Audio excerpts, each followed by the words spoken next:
Stay lines blur, late night words, my face hurt, hit this herb, now I'm attuned to the music, don't interrupt, might lose it, don't interrupt, confuse it, fill up your cup, infuse it, don't interrupt. What's up, y'all? It's your girl PlainJane, and I'm back with another experiment.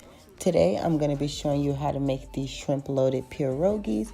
If you've never had pierogies before, they're basically a dumpling and they're stuffed with mashed potatoes. They come all different kinds of ways. They come like with 4 cheese, or they even have a bacon and onion option. So, just pick up different ones and experiment with them. If you want to continue to see videos like this, hit that like button down below and thumbs this video up. Don't forget to subscribe to my channel to become a part of the experiment clan.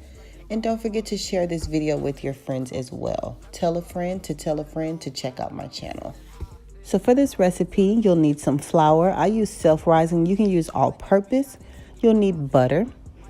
Also, you'll need some minced garlic. And you can use fresh garlic if you like. Milk of your choice. And, of course, cheese. I used various mixed cheeses that I grated up. And then some shrimp that I'm going to show you how to cook later on in the video. And the main ingredient is the pierogies. I use the 4 cheese medley. Okay, so in my wok pot, I have some oil that I'm going to add some butter to. Oil and butter really take the flavor of what you cook it with. So this is what I'm using to cook my shrimp in. I'm going to let my garlic and my butter and my onions and everything just slow cook in this oil. So make sure you don't turn the fire too high because you want it at like a medium high heat. I mean, not medium high, medium low. Sorry about that. So you want it kind of like a medium low heat so that it really draws out the flavor from the garlic and the onions, because this way you don't have to season your shrimp. Your shrimp are going to be well seasoned just off of this garlic butter alone.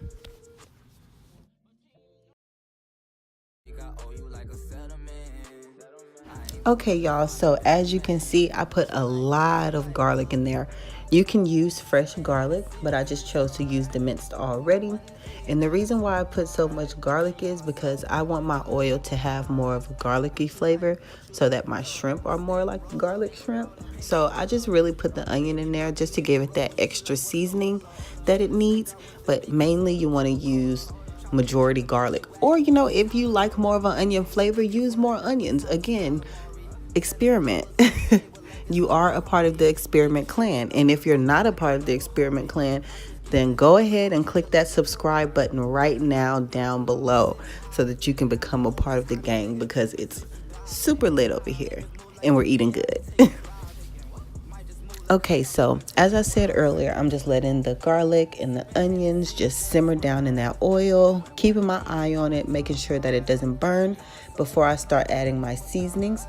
And again, you don't have to use heavy seasonings because the garlic is going to flavor the oil perfectly. So I just put a little garlic powder. I put some onion powder, and then I put some habanero pepper powder just to give it a little spice. And that's it. You don't need much.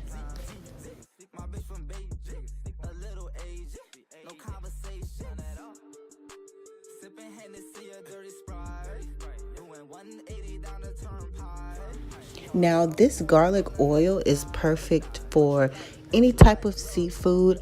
You can actually use this to fry your chicken in. If you add some more oil, to fill it up to the top, you can use it to fry some chicken in. You can also use it for your shrimps. When I do my seafood boils, I'll put my lobster tails in there. I'll take them out of the shell and I'll just drop the whole lobster tail meat into the garlic oil and let it cook like that. And it's so good. And I like cooking my seafood with the oil because it keeps it juicy. It's so easy for shrimp to get really dried out. But this way, it keeps the shrimp and your seafood from getting dried out. The oil makes it so juicy. Like, I can sit here and explain it to you all day, but you have to try it to get where I'm coming from. I promise you, you won't regret it. So you can really see me just kind of scraping the edges. You know, that seasoning and the garlic and stuff, it'll crust over around the edges and, you know, leave little edges around the oil line. So I'm just scraping those down because I want all that flavor in my pot. And I'm pretty much just watching it and waiting for my garlic to turn like a really golden brown color like this here. Once it's this golden brown color, then it's ready for the shrimp. And I just got some plain old colossal shrimp from my local grocery store. They came in a bag frozen. You know, I put them in water, let the cold water run over them just to thaw them out. And then I just start placing them into the oil. And you don't have to cook these long, maybe about 3 minutes, 3 to 4 minutes on each side. It doesn't take long at all. And once those are done cooking, you'll just take those out, put them in a bowl, and set them to the side.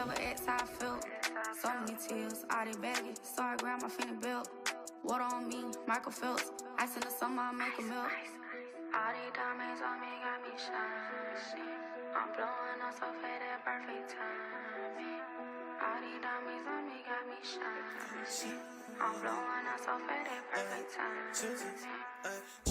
Like a water boy, she wouldn't play my faucet. She doing it so that I toss it. She twerking that ass and I lost it. Mama said I ain't living right. Daddy said I ain't living right. Your bitch came to spend the night. I fuck that bitch all through the night. Yeah, my wrist is Okay, so this cheese sauce is fairly simple to make. I got some melted butter here in my little saucepan, and I'm gonna add some flour to that. Now you use the flour just for the purpose of thickening everything up. This is going to act as the base for your cheese sauce. So you just sprinkle a little bit of flour in there, mix it up, let it simmer down a little bit, and then just keep adding flour until it is to your desired consistency.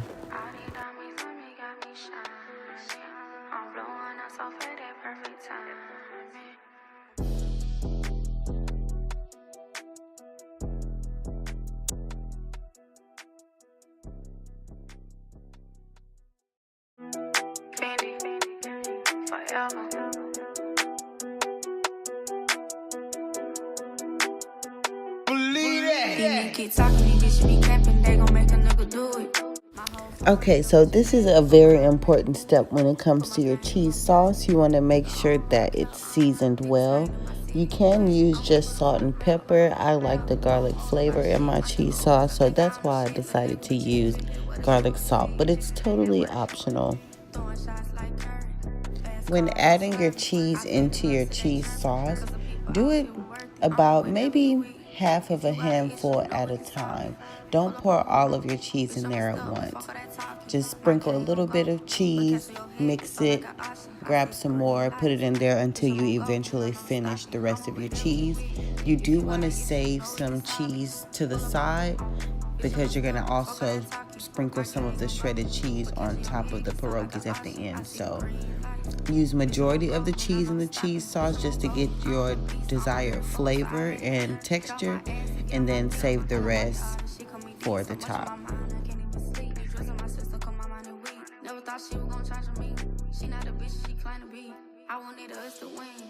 She was all for herself.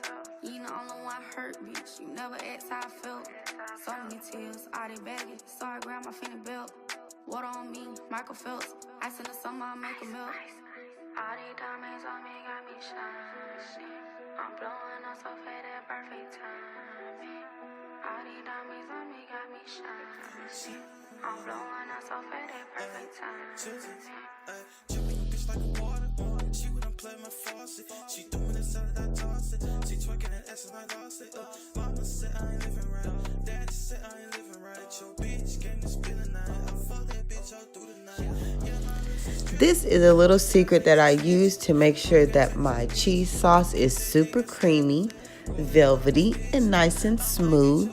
I just take my hand mixer, I put one of my blades on there, and then I just whip up the cheese sauce so that it's smooth. And you can put it on a low mixing setting or a medium low. It looks fast here because of course this video is sped up. And then once you're done with that, just pour that cheese sauce all over the pierogies. The cheese is bubbling here because I did prepare the pierogies according to the information on the package. So just follow the directions on the back. Bake the pierogies first, then add your cheese sauce. And once you do that, you can go ahead and start loading it up with your shrimp that we cooked earlier. Because really at this point, you're really just heating everything up all together and melting the cheese that you sprinkled over the top, because the pierogies will pretty much already be cooked. And as I said earlier, these pierogies are pretty much just like mashed potatoes stuffed inside of some dumplings. So you can dress this up with whatever you like. As you can see, I put Canadian bacon on top. You can cook some regular bacon. You can put some chives on top. You can actually dress it up as you would like a loaded baked potato.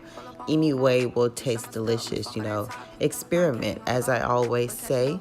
If you're not as part of the Experiment Clan, go ahead and click that subscribe button down below. Okay, y'all, of course we're rolling into my favorite part because it's almost time to eat. So I'm just serving this up on a plate. I put my sour cream on top. You can add some green onions on there, like I was saying earlier, add some chives. You know, you can load this up with whatever you like. You know, try different things, experiment, guys. Don't forget to leave a comment down below, and I'll see you guys in my next video. Keep me out your